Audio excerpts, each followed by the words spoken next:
Jessica Rapine will be just a few points away from claiming that crown, regardless of what Edgar Pons can do. Hector Garzo then, your race winner. He didn't seem to have the pace advantage early on, at least. He did make a break, of course, at the front of the field, but Cardelus came roaring through. What a brilliant ride that was for him. Coming through from the fourth row of the grid, fighting his way, position at a time, up into P2 in the end. But at one stage, the race leader, and when he led the race, it looked as though he was going to disappear away. Garzo finding... I wonder whether Cardelus just tried to back it off and manage the race for the victory, because his pace ended up in the 149s, and Garzo was able to find something in the 147s and then eventually the 146s to take the checkered flag. So he got his pace back from the mid-race phase, and I think Cardelus might have been the victim of trying to manage his own pace there when he hit the front, trying to avoid any errors and not give away a podium finish, and in the end he loses out on the race victory because of that. So Garzo the winner, ahead of Cardelus and ahead of Ekky, and then Lukas Tulovic, who was another of the early pace setters, an isolated fourth position in the end, 15 seconds back from that lead fight that was all covered, as I said, by just a fraction over 1 second. Jessica Rapine in the final reckoning, 58 seconds back from the race winner, but it doesn't matter too much because, of course, Jessica Rapine has done what he needed to do in the context of the championship, and that is to manage the deficit to Edgar Pons. And in the end, actually,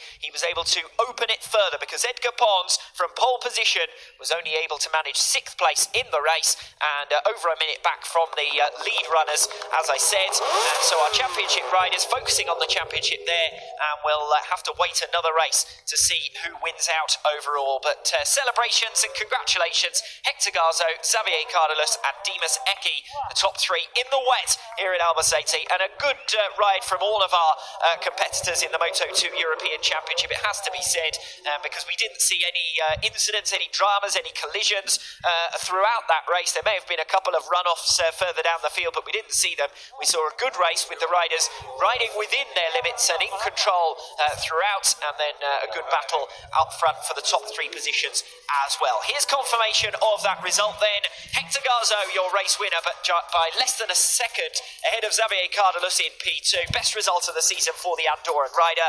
First podium of the season for Dimas Ekky, who takes 3rd position. Lukas Tulovic will be disappointed that he couldn't convert his own early pace to stay with the leaders, 15 seconds back in the end as he takes P4. Jessica Rapine in 5th position, important in the context of the championship as he gets the better of Edgar Pons, who is now 48 points behind going into race 2 here this weekend. The stock runners towards the back of the field. Chandler Cooper there just outside of the top 10 in the race. A good effort from him.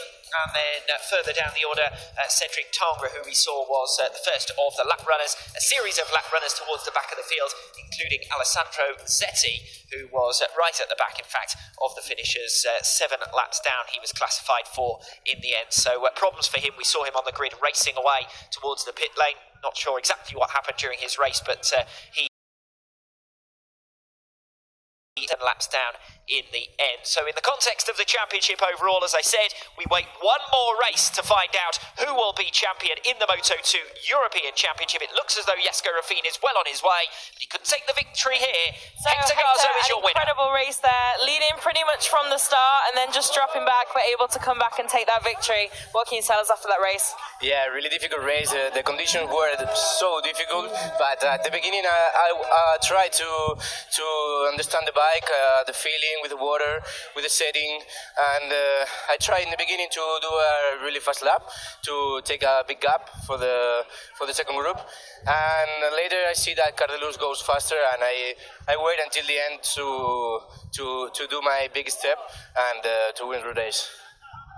Y en castellano también. Bueno, una carrera muy difícil, intento gestionarla bien, al principio ha sido muy complicado, intentaba hacer un gran step al principio a ver si me escapaba el segundo grupo y la verdad es que luego al final ha salido bastante bien, me la he jugado un poquito, pero bueno, era lo que había que hacer. Gracias, enhorabuena. So Hector Garzo just explaining he did what he had to do in that race. He managed the gap to Cardelus and then found something extra in the latter stages to take the checkered flag. We'll leave you with the race highlights from race 1 in the Moto2 European Championship. These riders will be back later on this afternoon for what should be the championship decider.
as the rain continues to fall here in Albacete, it's celebration time for Hector Garzo, picking up his first score since Aragon, also his first podium since Aragon. He was a double podium finisher there with 2 third-position finishes. But he takes the 25 points here today, and it does shake up the championship order further back in for the third overall as well, because with Garzo taking the 25 points, he's now just a point from Augusto Fernandez's final total of 101. He moves above Tommaso Marcon, who had a disaster and by my reckoning has scored just 3 points, so we'll move on to 80.